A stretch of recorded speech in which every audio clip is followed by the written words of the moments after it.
आज सुबह मैं ऑलमोस्ट 9 बजे उठा था। फिर मैंने स्मार्टफ़ोन पकड़ लिया और अपने सोशल मीडिया अकाउंट चेक किए। कल जो है मैंने वीडियो को एडिट नहीं किया था क्योंकि काफ़ी ज़्यादा रात हो गई थी। फिर मैंने पीसी ऑन किया, वीडियो को एडिट किया। उस दौरान अम्मी जो है नाश्ता बना रही थी। नाश्ते में मैंने आज तले हुए नान खाए हैं विद अंडा एंड चिकन था। चिकन कल मेरी भाभी ने रात को हमें दिया था और वही मैंने खाया।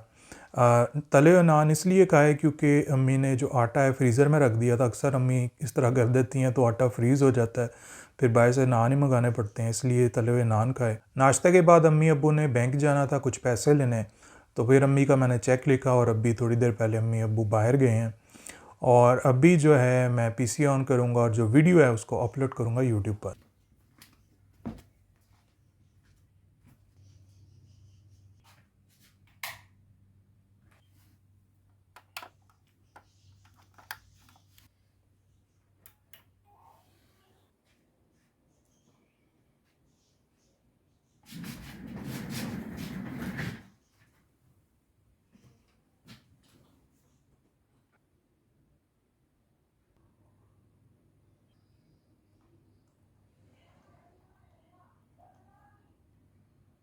यूट्यूब पर वीडियो मैंने शेयर कर दी है, शाम को इसको मैं पब्लिक करूँगा।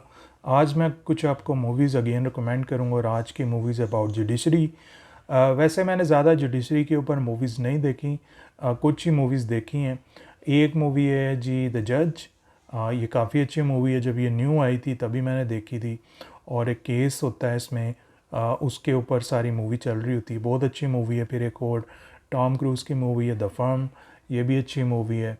एंड एक और मूवी है the trial of the Chicago 7, ये भी काफ़ी अच्छी मूवी है और शायद ये रियल लाइफ बेस्ड मूवी है।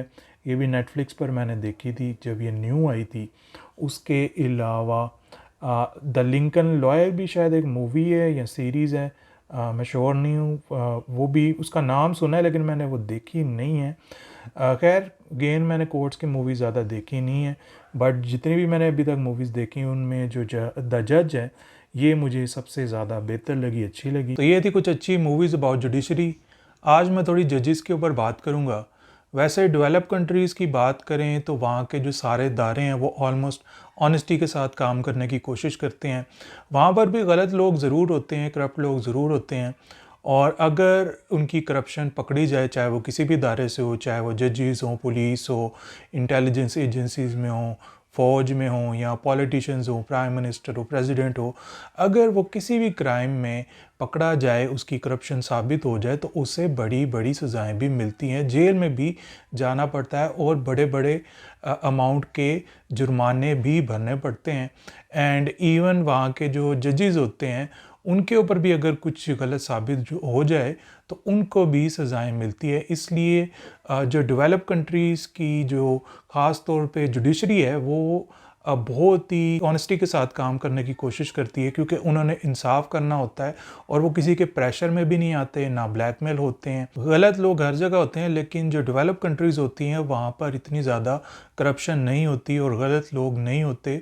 वो कानून के मुताबिक, अपने मुल्क के आइन के मुताबिक फ़ैसले भी करते हैं और हर जो अदारा होता है वो सिस्टमेटिक तरीके से काम कर रहा होता है। लेकिन जो गरीब मुल्क हैं, डेवलपिंग कंट्रीज़ हैं, जहाँ पर करप्शन ज़्यादा है, यहाँ के जो जजेस होते हैं थोड़े डिफरेंट होते हैं।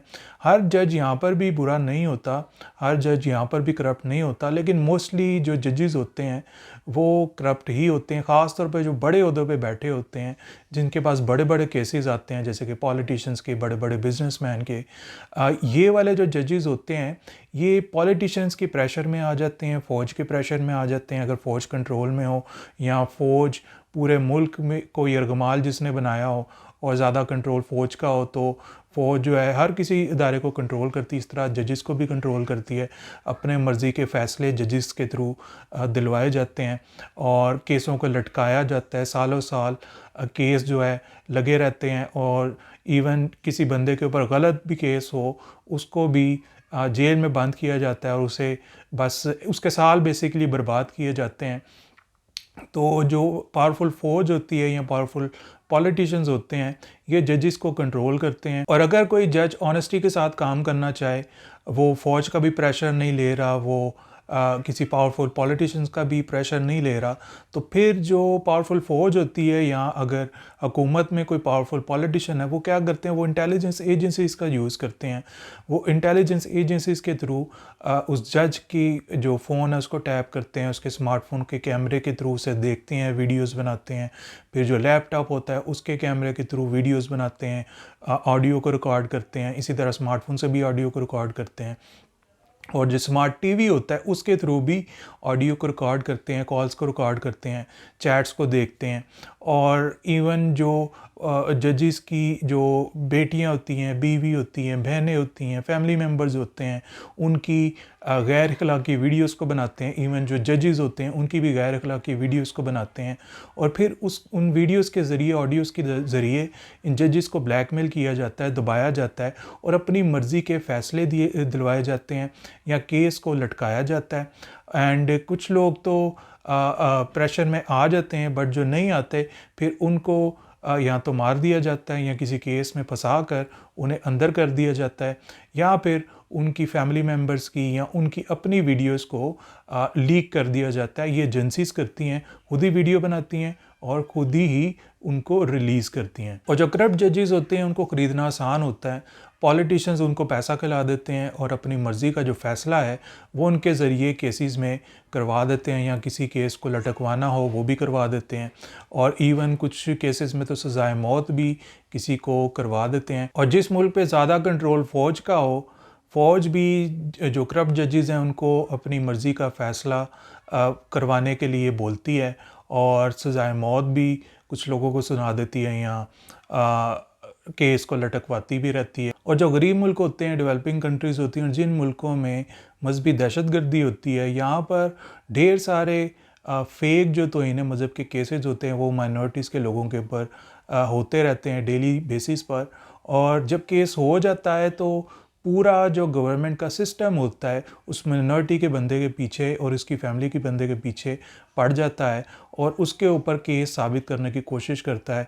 इसमें पुलिस भी शामिल होती है, इंटेलिजेंस एजेंसीज भी शामिल होती है और फेक प्रूफ्स को इकट्ठे कर रहे होते हैं। और माइनॉरिटी के बंदे को ब्लैकमेल करके उससे ये एडमिट भी करवाने की कोशिश की जाती है कि उसने तौहीन मज़हब किया है। और जब जजेस के सामने नकली तौहीन मज़हब के केसेस आते हैं तो वो भी उसको इंसाफ के बजाय एक मजहबी एंगल से देखने की कोशिश करते हैं और मजहबी तरीके से उसका इंसाफ करने की कोशिश करते हैं। हालांकि जो जजेस का काम होता है वो सिर्फ़ और सिर्फ इंसाफ करना होता है, चाहे किसी का कोई भी मज़हब हो।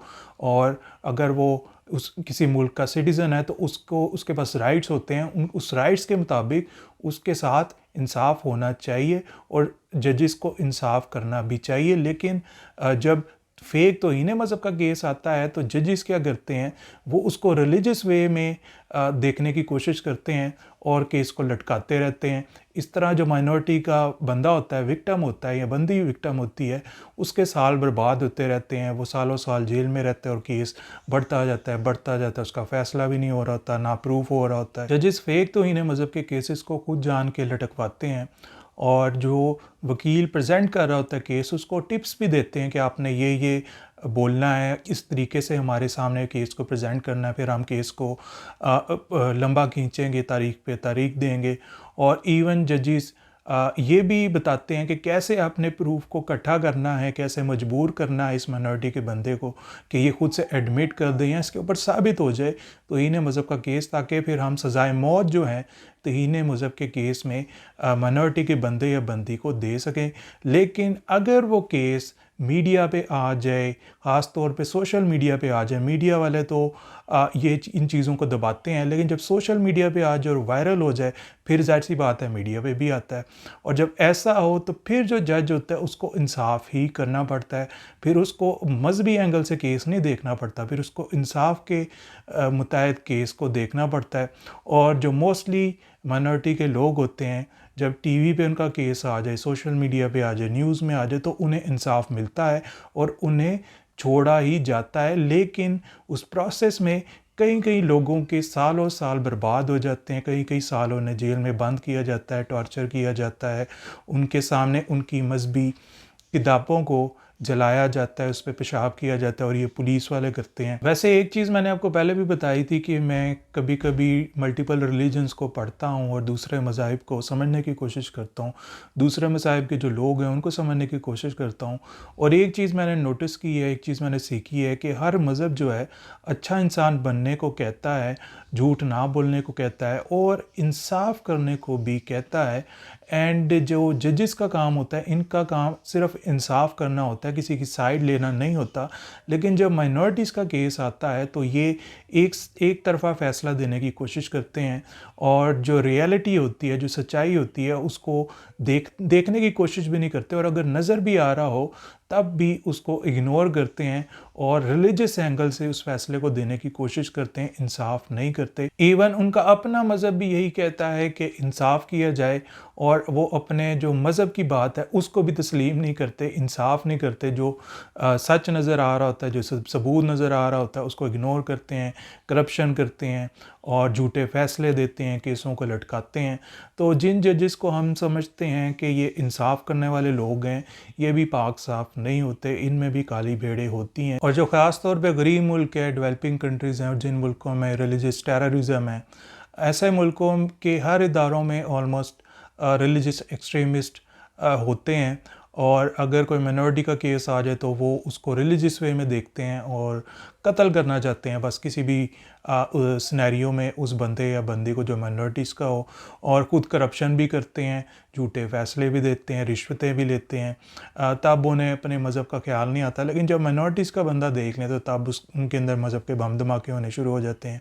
खैर, ये थी आज की वीडियो, मिलते हैं नेक्स्ट वीडियो में।